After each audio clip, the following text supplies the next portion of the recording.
Hello friends, welcome back to our YouTube channel English with Laddu Bhai. तो आज के इस वीडियो में हम प्रेजेंट परफेक्ट कॉन्टिन्यूअस सीखने वाले हैं कि प्रेजेंट परफेक्ट कॉन्टिन्यूअस क्या होता है और उसका स्ट्रक्चर्स क्या होता है और उसे कैसे बनाया जाता है स्ट्रक्चर्स के अकॉर्डिंग। ठीक है, तो चलिए बिना देरी किए वीडियो को स्टार्ट करते हैं। प्रेजेंट परफेक्ट कॉन्टिन्यूअस टेंस का पहचान क्या होता है? वी प्लस रहा है, रही है, रहे हैं, रहा हूँ, रही हूँ, रहे हो, इस तरह का रहेगा किसी टाइम के साथ। सिर्फ कॉन्टिन्यूअस जो होता है उसमें टाइम नहीं होता है, लेकिन पहचान सेम यही चीज़ होता है, रहा है, रही है, रहे हैं, लेकिन उसमें टाइम नहीं होता है। लेकिन परफेक्ट कॉन्टिन्यूअस जो होता है उसमें रहा है, रही है, रहा हूँ के साथ टाइम लगा रहता है। जैसे मैं 2 दिनों से पढ़ रहा हूँ, वह 2 दिनों से खेल रहा है, हम लोग 2020 से इंग्लिश सीख रहे हैं, राधा 2 घंटों से नाच रही है, तुम्हारा भाई सुबह से तुम्हें ढूंढ रहा है, इस तरह का रहेगा। तो सुबह से क्या हुआ? टाइम हुआ, तो इस तरह का सेंटेंस रहेगा तो प्रेजेंट परफेक्ट कॉन्टिन्यूअस हो जाता है। ठीक है, तो ये तो हिंदी का पहचान हो गया। इंग्लिश का देखिए, identification. It shows the action which started in the past and still going on. जी हाँ, प्रेजेंट परफेक्ट कॉन्टिन्यूअस टेंस जो होता है ये किसी भी एक्शन को शो करता है जो पास्ट में स्टार्ट हुआ है और अभी भी जारी है। ठीक है, तो चलिए इसका अफर्मेटिव का स्ट्रक्चर देखते हैं। अफर्मेटिव, सब्जेक्ट प्लस हैज़ या have been plus V four plus object plus since या फॉर प्लस टाइम। जी हाँ, ये इसका स्ट्रक्चर है अफर्मेटिव का। और नेगेटिव का क्या है? सब्जेक्ट प्लस हैज़ या have plus not plus been plus V four plus object plus since या फॉर प्लस टाइम। तो ये नेगेटिव का स्ट्रक्चर है। अभी ये चारों सेंटेंस को बनाने से पहले मैं इधर 2 सेंटेंस लिखा हूँ, वो चीज़ समझा देता हूँ पहले। देखिए, मैं पढ़ रहा हूँ, आई एम रीडिंग, ये सिर्फ कॉन्टिन्यूअस हुआ क्योंकि इसमें टाइम नहीं लगा हुआ है, तो आई एम रीडिंग होगा, ये सही है, मैं पढ़ रहा हूँ। लेकिन इसी में अगर मैं टाइम लगा दूँ कि मैं सुबह से पढ़ रहा हूँ, तो I have been reading since morning होगा। जी हाँ, यहाँ पे टाइम लग गया तो इज एम आर का खेल ख़त्म हो गया, क्योंकि अगर आप इज एम आर का यूज कर देते हैं किसी कॉन्टिन्यूअस टेंस में, उसमें अगर टाइम लगा हो तो फिर आप गलत हैं, क्योंकि ग्रामर भी कोई चीज़ होता है। तो देखिए, जिनको ग्रामर के बारे में कुछ मालूम नहीं होता है वो इस सेंटेंस को कैसे बनाएंगे? I am reading since morning, जो कि कम्प्लीटली गलत हो जाएगा क्योंकि इसमें एम लगा दिए तो ये गलत हो गया, कॉन्टिन्यूअस पे बन गया। तो ये कैसे बनेगा? I have been reading since morning. ठीक है, अब चलिए ये चारों सेंटेंस को मैं ट्रांसलेट करता हूँ। वह 2020 से मुंबई में रह रहा है। वह कोई एक इंसान है, तो वह को क्या बोलते हैं? ही के साथ हैज़ बीन लगेगा, तो he has been living, live means रहना, उसका fourth form living, in Mumbai since 2020। ठीक है, चलिए बनाते हैं। He has been living in Mumbai since 2020। He has been living in Mumbai since 2020। ठीक है, अगर इसी को नेगेटिव में चेंज करना हो, क्योंकि मैं ज़्यादा सेंटेंस नहीं लिखूंगा क्योंकि मेरा बोर्ड भी छोटा है, और अगर मैं ज़्यादा सेंटेंस बनाऊंगा तो वीडियो भी काफ़ी लंबा हो जाएगा, तो इसी सेंटेंस को मैं नेगेटिव में बताता हूँ। वह 2020 से मुंबई में नहीं रह रहा है, तो कैसे ट्रांसलेट होगा? He has not been living in Mumbai since 2020। ठीक है, अगर इसी सेंटेंस को इंट्रोगेटिव में ट्रांसलेट करना रहेगा तो कैसे बनाएंगे? Has he been living in Mumbai since 2020। ठीक है, चलिए दूसरा एग्जांपल देखते हैं। मैं 2 घंटों से पढ़ रहा हूँ। आई हैव बीन रीडिंग या फिर studying for 2 hours. I have been reading for 2 hours। I have been reading for 2 hours। Object नहीं था, ऑब्जेक्ट नहीं लिखे। ठीक है, अब 2 एग्जाम्पल मैं नेगेटिव पे लिया हूँ। तुम्हारा भाई सोमवार से स्कूल नहीं जा रहा है, तो इस सेंटेंस में सब्जेक्ट क्या है? तुम्हारा भाई। तो कैसे बनेगा? Your brother has not been going to school since Monday. Monday. Your brother has not been going to school since Monday. ठीक है, अब लास्ट एग्जाम्पल देखते हैं। वे लोग काफ़ी समय से चाय नहीं पी रहे हैं। तो वे लोग को क्या बोलते हैं? दे बोलते हैं, दे बोलते हैं। तो दे के साथ हैव बीन का इस्तेमाल होता है और हैव बीन के बीच में नॉट आ जाएगा। तो बना देते हैं time. They have not been taking tea for a long time. They have not been taking tea for a long time. ठीक है, तो ये सेंटेंस चारों बन गया, अफर्मेटिव और नेगेटिव। अब चलिए देखते हैं इंट्रोगेटिव यानी जिसमें सवाल किया जाता है, और इंटरनेगेटिव जिसमें सवाल के साथ साथ नहीं भी लगा हुआ होता है, उसको कैसे बनाते हैं।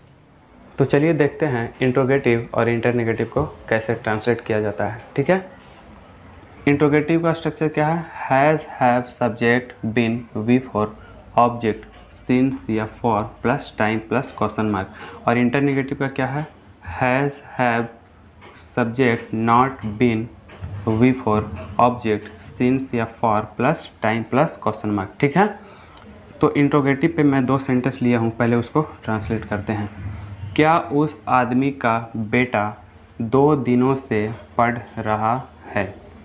तो इसमें सब्जेक्ट क्या है? उस आदमी का बेटा, ये सब्जेक्ट हो गया।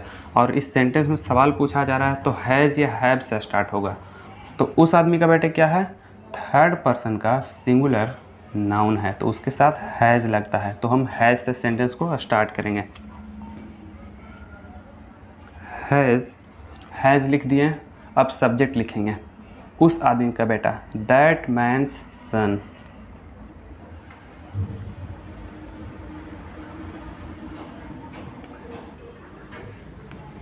Has that man's son been reading for 2 days? Has that man's son been reading for 2 days? ठीक है, अब दूसरा एग्जाम्पल देखिए। क्या तुम सुबह से क्रिकेट खेल रहे हो? तो इस सेंटेंस में सब्जेक्ट क्या है? तुम है। तो तुम जब है यानी यू है, तो यू के साथ सिंगुलर रहे या प्लुरल रहे, हैव लगता है। तो हैव से स्टार्ट करेंगे। हैव, अब सब्जेक्ट लिखेंगे you. Have you been playing cricket since morning? क्या तुम सुबह से क्रिकेट खेल रहे हो? Have you been playing cricket since morning? उसके बाद क्वेश्चन मार्क, उसके बाद क्वेश्चन मार्क लग गया।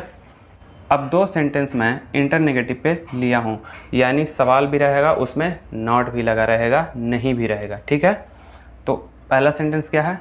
क्या तुम 4 बजे से पत्र नहीं लिख रहे हो? Have you not been writing a letter since 4 o'clock? ठीक है,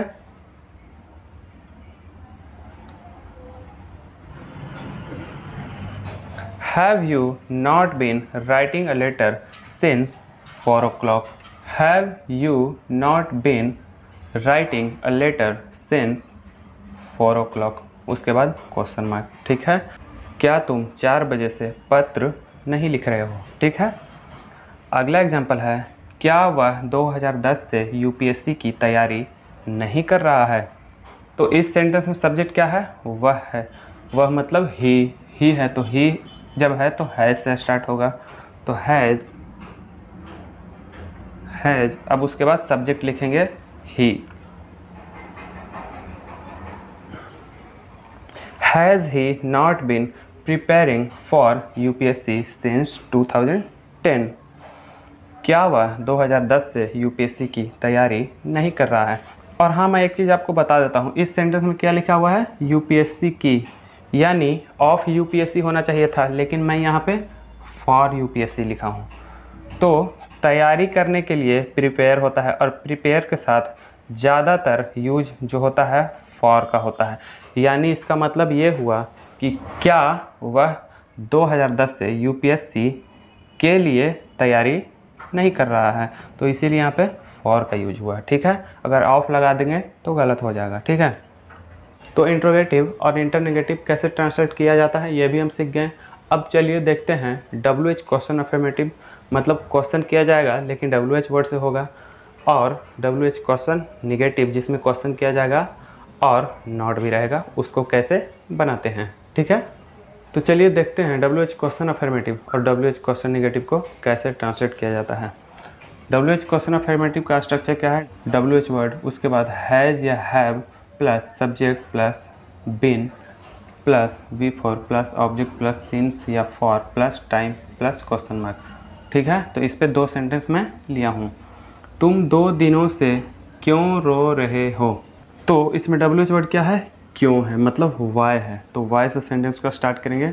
Y have you been crying for 2 days, why have you been crying for 2 days। ठीक है,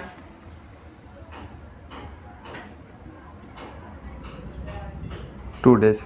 Y have you been crying for 2 days, why have you been crying for 2 days, तुम 2 दिनों से क्यों रो रहे हो। ठीक है, दूसरा एग्जांपल देखिए, शीला की बहन परसों से क्या लिख रही है, तो इसमें WH वर्ड क्या है, क्या है, सब्जेक्ट क्या है, शीला की बहन।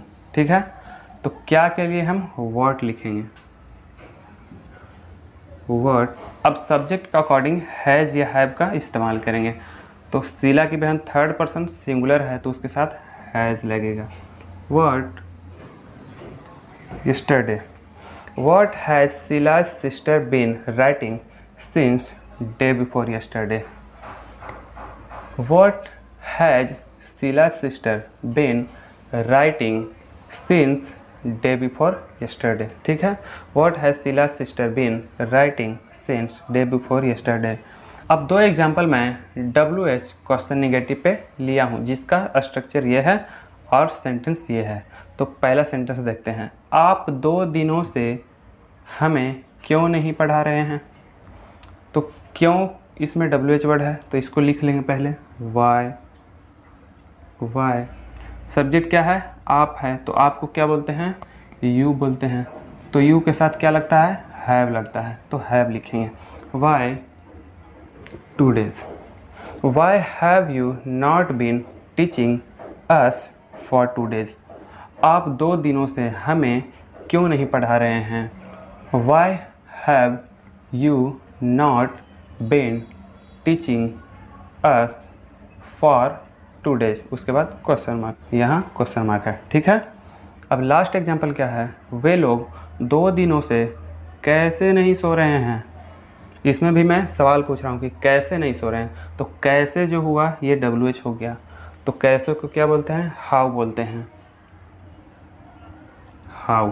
अब हाउ लिख दिए, अब हमको ये देखना है कि इस सेंटेंस में सब्जेक्ट क्या है, तो सब्जेक्ट क्या है, वे लोग है, तो वे लोग को दे बोलते हैं, दे के साथ हैव लगता है, तो यहाँ हम हैव लिखेंगे। How have they not been sleeping for 2 days, how have they not been sleeping for 2 days। ठीक है, तो प्रेजेंट परफेक्ट को 6 तरीके से कैसे ट्रांसलेट किया जाता है वो मैं 6 तरीके से आपको बता दिया। और हाँ, एक चीज़ और, सिंस और फॉर का यूज हम कहाँ पे करते हैं इस पे मैं ऑलरेडी एक वीडियो बना चुका हूँ, आप पहले वो वीडियो देखिए कि सिंस का यूज कहाँ किया जाता है और फॉर का यूज कहाँ किया जाता है, तब आप इस टेंस को आसानी से समझ पाएंगे कि सिंस का यूज कैसे करना है और फॉर का यूज कैसे करना है। और उस वीडियो का लिंक इस वीडियो के डिस्क्रिप्शन में आपको मिल जाएगा, आप वहां से जाकर उसको देख सकते हैं। ठीक है, तो चलिए अब देखते हैं स्पेशल स्ट्रक्चर्स। ठीक है, तो ये रहा स्पेशल स्ट्रक्चर्स। ठीक है, ये अफर्मेटिव है और ये निगेटिव है। ठीक है, तो अफर्मेटिव पे मैं एक सेंटेंस लिया हूँ और निगेटिव पे मैं एक सेंटेंस लिया हूँ। ठीक है, तो चलिए पहला सेंटेंस बनाते हैं, सुबह से यह काम कौन कर रहा है। अब इस सेंटेंस में हमको ये नहीं पता चल रहा है कि सब्जेक्ट कौन है, तो आप सब्जेक्ट को इस तरह फाइंड आउट कर सकते हैं कि अगर यहाँ पे रहता सुबह से यह काम तुम कर रहे हो, तो सब्जेक्ट तुम हो जाता, क्योंकि किसी भी काम को जो करता है सेंटेंस में सब्जेक्ट वही होता है। या फिर अगर यहाँ पे ऐसे रहता सुबह से यह काम राम कर रहा है, तो Ram has been doing this work since morning हो जाता। लेकिन यहाँ पे हम सवाल पूछ रहे हैं कि कौन कर रहा है, मतलब सवाल में ही सब्जेक्ट छुपा हुआ है। ठीक है, तो कौन हमारा सब्जेक्ट हो गया। Who, W S subject who लिख दिए। अब उसके बाद हैज़ लगाना है, क्योंकि कोई एक ही इंसान है कौन कर रहा है। कौन कौन अगर रहता तो हैव का इस्तेमाल करते हैं, लेकिन कोई एक इंसान है तो हैज़ का इस्तेमाल करेंगे। तो who has been doing this work since morning. Who has been doing this work since morning. सुबह से यह काम कौन कर रहा है। अब एक सेंटेंस में नेगेटिव पे लिया हूँ। कौन लड़का 5 साल से यहाँ नहीं आ रहा है। अगर यहाँ पे रहता राम 5 साल से यहाँ नहीं आ रहा है, तो यहाँ नहीं आने का काम राम करता। तो यहाँ पे हम सवाल पूछ रहे हैं कि कौन लड़का नहीं आ रहा है, तो सब्जेक्ट इसमें क्या हुआ, कौन लड़का, यानी which boy. Which boy third person singular noun है, सिंगुलर नाउन है। ठीक है, तो विच बॉय के साथ हैज़ लगेगा।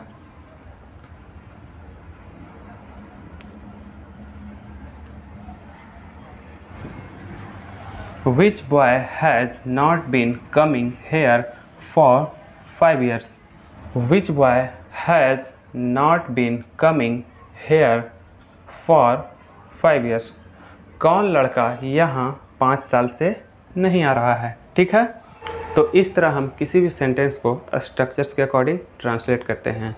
तो आज के लिए बस इतना ही। वीडियो अगर अच्छा लगा हो तो वीडियो को लाइक करें, शेयर करें, और अगर आप इस चैनल पे पहली बार आए हैं तो चैनल को सब्सक्राइब कर लें, ताकि फ्यूचर में आने वाले हर एक वीडियो का अपडेट सबसे पहले आपको मिले। Thanks for watching this video.